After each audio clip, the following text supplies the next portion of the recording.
Terungkap. Ahli sebut ada kode senyap dalam hubungan Verdi Sambo dan Baradae, apa artinya? Terdapat jiwa korsa yang menyimpang dalam bentuk Code of Silence, atau kode senyap pada hubungan mantan Kadif Propam Polri Verdi Sambo dengan Baradae alias Richard Eliezer. Hal itu diungkapkan oleh ahli psikologi forensik, Reza Indragiri, saat dihadirkan sebagai saksi meringankan dalam sidang lanjutan kasus pembunuhan berencana terhadap Brigadir J di PN Jakarta Selatan, Senin 26 Desember 2022. Reza menjelaskan bahwa setiap anggota polisi memang mempunyai jiwa korsa yang membuat mereka patuh, taat, dan tunduk. Hal tersebut termanifestasikan ke dalam perilaku setia kawan dan penggunaan kosakata serta cara berpikir yang sama.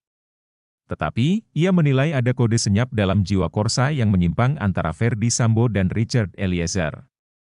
Kode senyap adalah istilah untuk menunjuk bahwa jiwa korsa sekali lagi tempo-tempo termanifestasikan dalam bentuk penyimpangan, katanya. Misalnya menutup-nutupi kesalahan sejawat, ketaatan, kepatuhan, atau tidak memberi koreksi kepada siapapun yang sudah memberi perintah, tambah. Lalu, apa itu kode senyap dalam hubungan Verdi Sambo dan Richard Eliezer? Pengertian kode senyap. Dilansir dari Binmas Noken Polri, kode senyap adalah memperhatikan sebuah pelanggaran yang terjadi namun mengambil sikap untuk diam atau gerakan tutup mulut, GTM. Konotasi dari sikap tersebut adalah orang atau anggota kepolisian mengetahui sebuah kejahatan atau penyelewengan terjadi. Tapi, mereka yang mengetahuinya memilih untuk tidak melaporkan lantaran muncul rasa saling pengertian. Terjadinya kode senyap sebenarnya didasari oleh rasa saling melindungi, menjaga, tahu, termasuk menguntungkan di antara anggota kepolisian.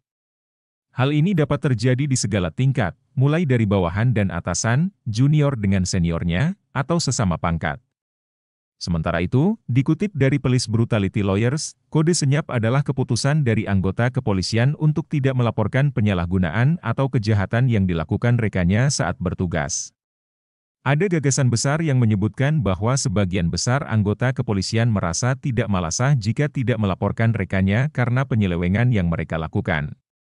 Namun, kode senyap juga dapat ditemukan di berbagai profesi, mulai dari dokter, sopir taksi, atau pedagang. Orang dapat menutup-nutupi sebuah penyelewengan dari pihak yang mempunyai jabatan profesional yang sama. Risiko bagi institusi kepolisian. Kode senyap bukanlah praktik yang baik di tubuh kepolisian lantaran ada berbagai tanggung jawab dan kepercayaan yang dibebankan kepada institusi penegakan hukum. Pasalnya, anggota kepolisian diberi tugas untuk memastikan keadilan berjalan dan mengurangi tingkat kejahatan. Terjadinya kode senyap juga membuktikan bahwa peran anggota kepolisian bertentangan dengan tugas mereka dalam masyarakat. Karena mereka tidak melaporkan penyelewengan yang mereka lihat bahkan menjadi pelaku kejahatan. Masih dari sumber yang sama, kode senyap berisiko menurunkan tingkat kepercayaan masyarakat terhadap institusi penegak hukum. Hal ini terjadi karena masyarakat tidak lagi mempercayai peran anggota kepolisian dalam menjaga dan melindungi mereka dari tindak kejahatan.